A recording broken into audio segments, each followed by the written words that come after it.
The H1B Guy here, and today, the H1B Guy on assignment. What it's like voting in Georgia during the 2020 presidential election. But before we get started, I'd like to ask you, if you haven't already, to please subscribe to the H1B Guy channel here on YouTube. It helps me to produce more content like this for you. I also wanted to mention the H1B Guy offers a variety of consulting services. If I can provide you peace of mind by helping you bridge the gap between your employer and your immigration attorney, please reach out. I'd love to hear how I can help. I wanted to wish everyone a happy Election Day 2020. Today marks the 6th consecutive presidential election that I've voted in since becoming of legal age to do so. Here in Georgia, we primarily vote in schools and churches. In fact, I think I've voted in a church for every election. My actual voting polls suffered damage to their steeple from very high winds during Hurricane Zeta's trek over metro Atlanta and North Georgia last week. They actually had to move our poll to another polling location that's literally across the street at, get this, another church.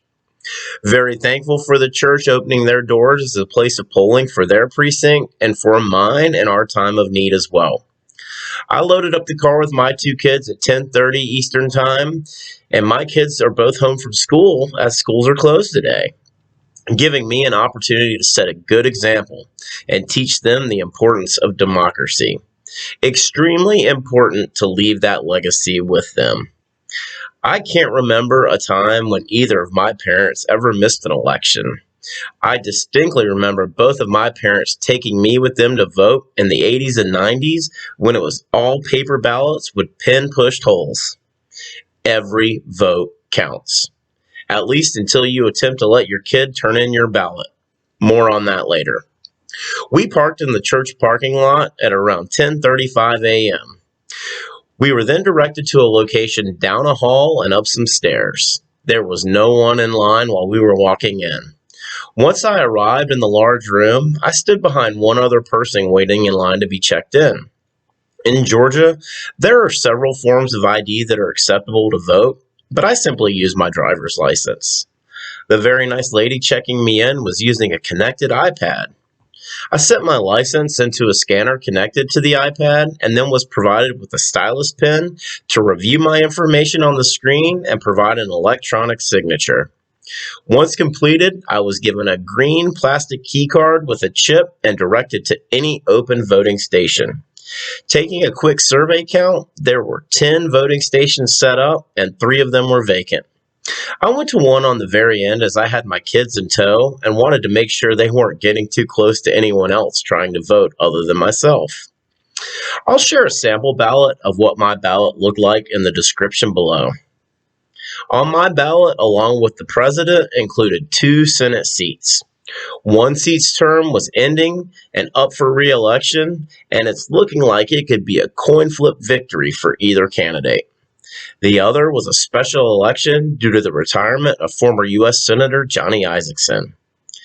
This voting for this seat included 20 candidates on the ballot, which, as I've previously alluded to, will most likely require a runoff on January 6, 2021. My U.S. House of Representatives seat was on the ballot, as well as my Georgia State Senate seat and my Georgia House of Representatives seat. You can definitely say this was a very big election year for my voting district. Using my issued stylus, I quickly moved down the ballot, making my selections.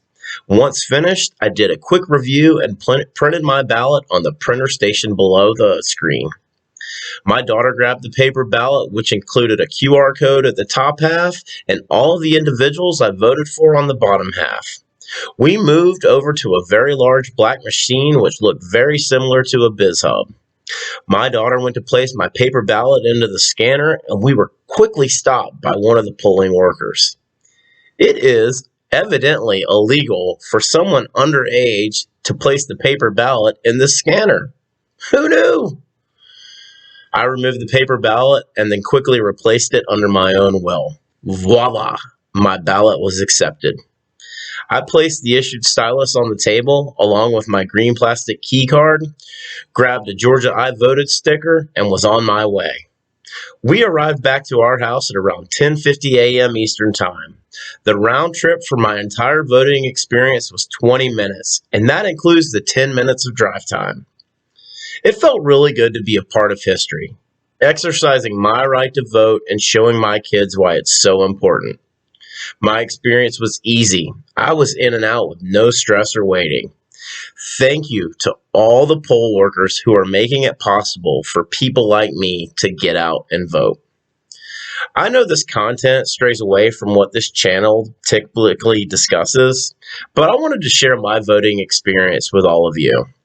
I hope that one day many of you get to have this very same experience. Keep fighting for what you believe. Keep congregating in numbers. Every voice matters. Like most of you, I'll be watching tonight with a lot of popcorn, and I plan to sit back and enjoy it all unfold. The results are something that are out of my control, and at this point, I know I've fulfilled my obligation. For the full post on the H1B Guy on assignment, what the voting process was like during the 2020 presidential election in Georgia, please check out the H1BGuy.com. If you haven't already, I'd like to ask you to please like this video, please subscribe to the H1B Guy channel here on YouTube, and click the bell for notifications.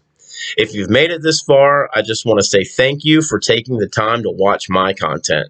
I really appreciate your support. The H1B Guy, your global source for all things H1B.